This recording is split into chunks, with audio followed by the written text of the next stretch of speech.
जय श्री कृष्ण। दोस्तों, आपका दिन शुभ और मंगलमय हो। आइए प्रारंभ करते हैं श्रीमद् भागवत का ये पावन महात्म्य। श्री सुखदेव जी कहते हैं, परीक्षित, भगवान श्री कृष्ण ने विदर्भ राजकुमारी रुक्मिणी जी का यह संदेश सुनकर अपने हाथों से ब्राह्मण देवता का हाथ पकड़ लिया और हंसते हुए यूं बोले। भगवान श्री कृष्ण ने कहा, ब्राह्मण देवता, जैसे विदर्भ राजकुमारी मुझे चाहती है वैसे ही मैं उन्हें चाहता हूँ। मैं जानता हूँ कि रुक्मी ने द्वेषवश मेरा विवाह रोक दिया है, परंतु ब्राह्मण देवता, आप देखिएगा, जैसे लकड़ियों को मथकर एक दूसरे से रगड़कर मनुष्य उसमें आग निकाल देता है, वैसे ही युद्ध में उन नामधारी क्षत्रिय कुल कलंकों को तहस नहस करके अपने से प्रेम करने वाली परम सुंदरी राजकुमारी को मैं निकाल ले आऊंगा।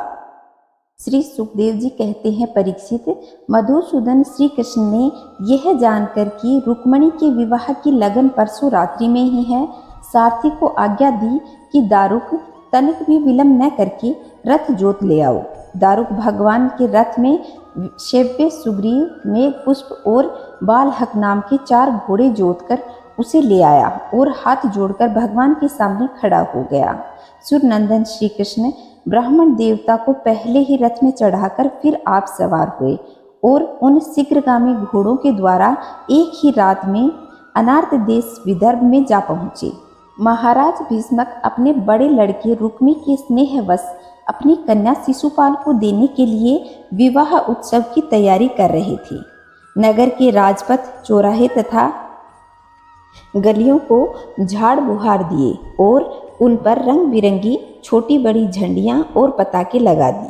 तोरण बांध दिए गए। वहां के स्त्री पुरुष पुष्प, माला, हार, इत्र, गुलेल, चंदन, गहने और निर्मल वस्त्रों से सजे हुए थे।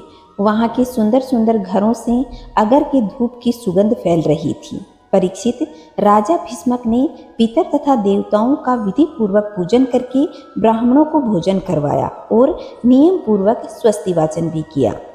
परम सुंदरी राजकुमारी रुक्मिणी जी को स्नान कराया गया।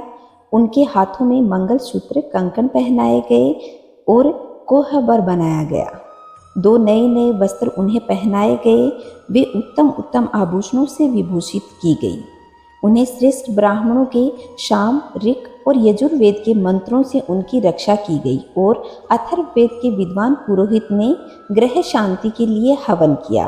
राजा भीष्मक कुल परंपरा और शास्त्रीय विधियों के बड़े जानकार थे। उन्होंने सोने, चांदी, वस्त्र, गुड़ मिले हुए तिल और गोएं ब्राह्मणों को दान में दी। इसी प्रकार चेदी नरेश राजा दमघोष ने भी अपने पुत्र शिशुपाल के लिए मंत्र यज्ञ ब्राह्मणों से अपने पुत्र के विवाह संबंधी मंगल कृत्य कराए। उसके बाद मत चुआते हुए हाथी और सेनाओं की मालाओं से सजाए हुए रथों, पैदल और घुड़सवारों की चतुरंगिणी सेना साथ लेकर कुंडलपुर जा पहुँचे। विदर्भ राजा भीष्मक ने आगे आकर उनका स्वागत सत्कार और प्रथा के अनुसार अर्चन पूजन किया। इसके बाद उन लोगों को पहले से ही निश्चित किए हुए जनवासों में आनंद पूर्वक ठहराया गया।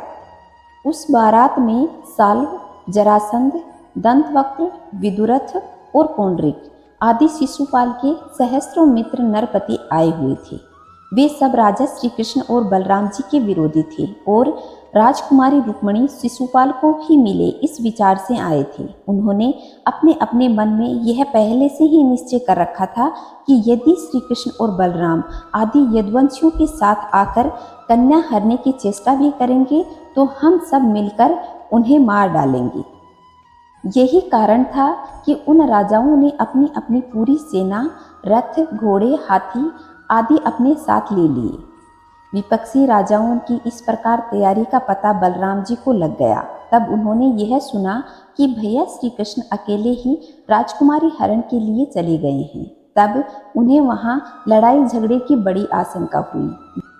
यद्यपि वे श्री कृष्ण का बल विक्रम जानते थे, फिर भी भ्रातृ स्नेह से उनका हृदय भर आया। वे तुरंत ही हाथी, घोड़े, रथ और पैदल आदि बड़ी भारी चतुरंगिणी सेना लेकर कुंडलिनपुर चले गए। इधर परम सुंदरी रुक्मिणी जी भगवान श्री कृष्ण के शुभागमन की प्रतीक्षा कर रही थी। उन्होंने देखा श्री कृष्ण की तो कौन कहे, अभी ब्राह्मण देवता भी नहीं लौटे हैं। तो वे बड़ी चिंता में पड़ गई और सोचने लगी, अहो, अब मुझ अभागिनी के विवाह में केवल एक रात की देरी है, परंतु मेरे जीवन सर्वस्व कमल नयन भगवान अभी भी नहीं पधारे हैं। इसका क्या कारण हो सकता है, कुछ निश्चय नहीं मालूम पड़ता। यही नहीं, मेरे संदेश को ले जाने वाले ब्राह्मण देवता भी अभी तक नहीं लौटे हैं। इसमें संदेह नहीं कि भगवान श्री कृष्ण स्वरूप परम शुद्ध है और विशुद्ध पुरुष ही उनसे प्रेम कर सकते हैं। उन्होंने मुझ में कुछ न कुछ बुराई देखी होगी, तभी तो मेरा हाथ पकड़ने के लिए, मुझे स्वीकार करने के लिए उद्यत होकर वे यहाँ नहीं पधार रहे हैं। ठीक है, मेरे भाग्य ही मंद हैं। विधाता और भगवान शंकर भी मेरे अनुकूल नहीं जान पड़ते। यह भी संभव है कि रुद्र पत्नी गिरिजा कुमारी सती पार्वती जी मुझसे अप्रसन्न हो। परीक्षित, रुक्मणी जी इस उधेड़ बुन में पड़ी हुई थी। उनका संपूर्ण मन और उनके सारे मनोभाव भक्त मनोचर भगवान ने चुरा लिए थे।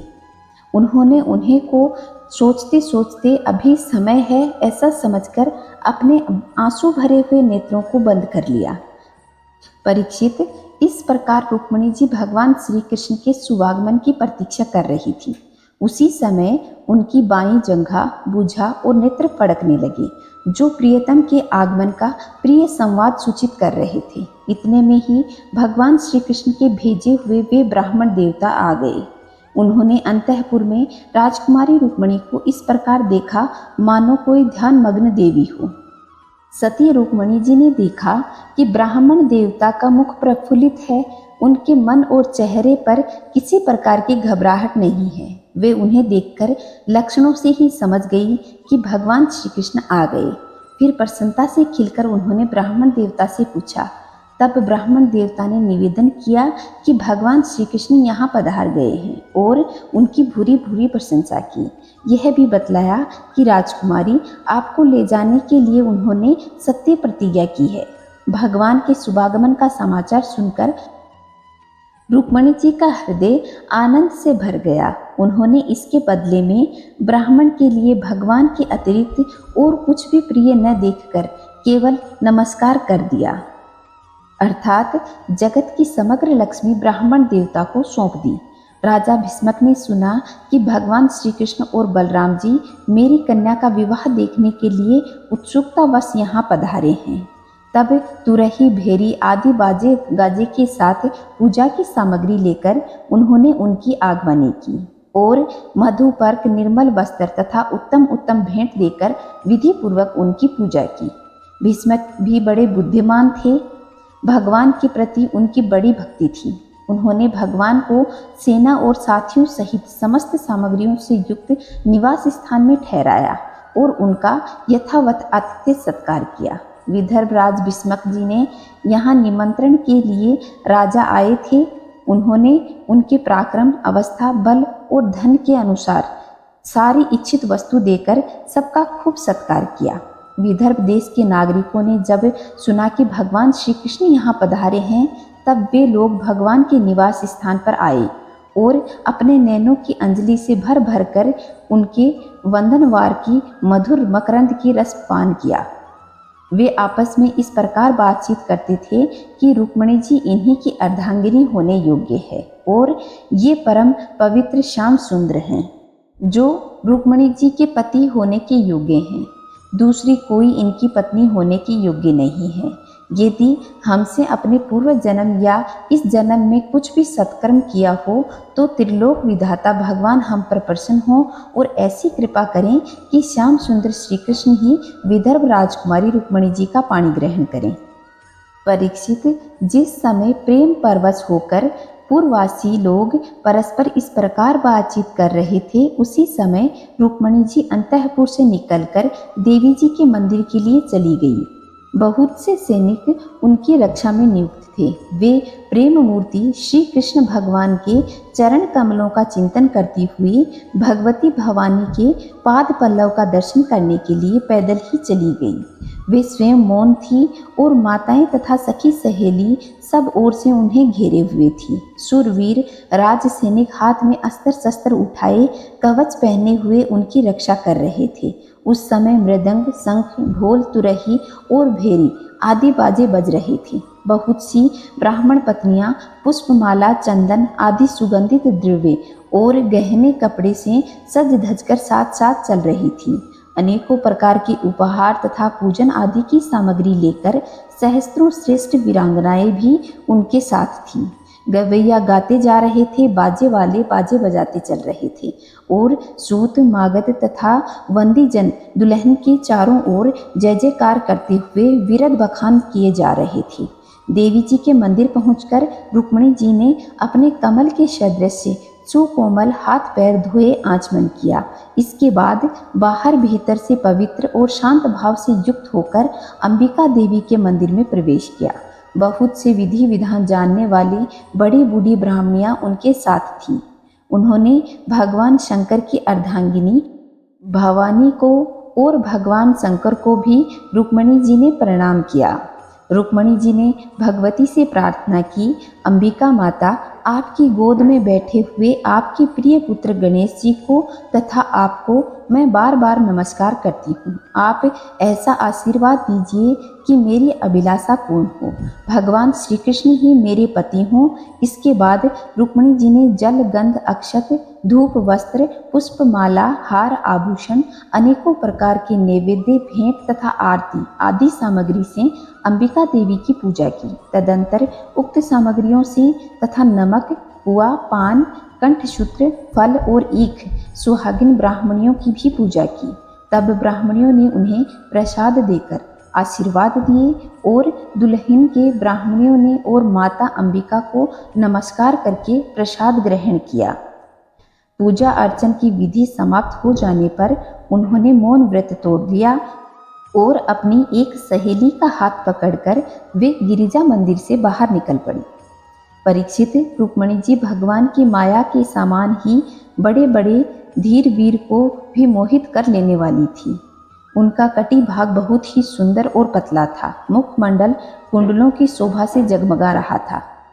रुक्मिणी जी इतनी सुंदर और सुशील स्वभाव की थी कि उन्हें देखकर ऐसा लग रहा था मानो जिस समय माँ लक्ष्मी प्रकट हुई थी तो देवता और असुर दोनों को मोहित कर रही थी। उसी प्रकार रुक्मिणी जी भी अपने उत्सव यात्रा के बहाने मंद मंद गति से चलकर भगवान श्री कृष्ण पर अपनी राशि सौंदर्य निछावर कर रही हूँ।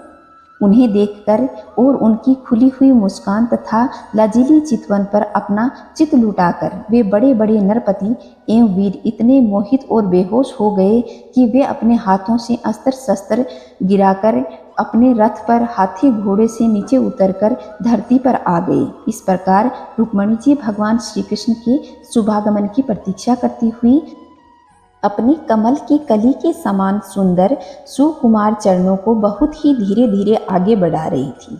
उन्होंने अपने बाएं हाथ की अंगुलियों से मुख पर लटों को लटकाए हुए जो हटा रही थी तथा वहां आए हुए नरपतियों की ओर लज्जित चितवन से देख रही थी। उसी समय उन्होंने श्याम सुंदर भगवान के दर्शन किए।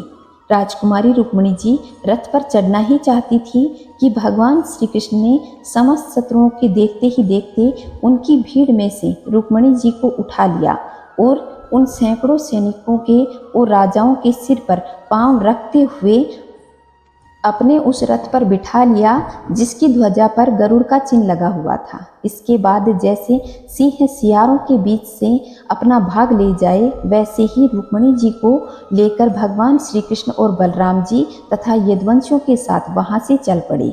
उस समय जरासंध की वंशवर्धी अभिमानी राजाओं को अपना यह बड़ा भारी तिरस्कार और यश कीर्ति का नाश सहन न हुआ और वे सब के सब चिढ़कर कहने लगे, अहो हमें धिक्कार है, आज हम लोग धनुष धारण करके खड़े ही रह गए और ये ग्वाले जैसे सिंह के भाग को हिरण ले जाए उसी प्रकार हमारा सारा यश छीन कर ले गए। तो दोस्तों यह थी रुक्मिणी हरण की कथा।